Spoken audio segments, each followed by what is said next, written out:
दोस्तों, इंग्लैंड के एक व्यक्ति की छींक रोकने की वजह से जान चली गई। उसकी एक्सरे रिपोर्ट में पता चला कि छींक रोकने की वजह से उसके गले की नस फट गई थी। अक्सर कुछ लोग अपने आप को ज्यादा पढ़ा लिखा और सभ्य दिखाने के लिए अपनी छींक को जबरदस्ती रोकने की कोशिश करते हैं।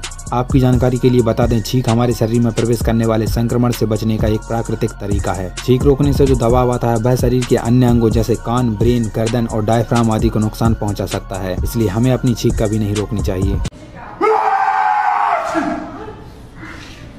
जानकारी अगर अच्छी लगी हो तो वीडियो को एक लाइक और चैनल को सब्सक्राइब कीजिए।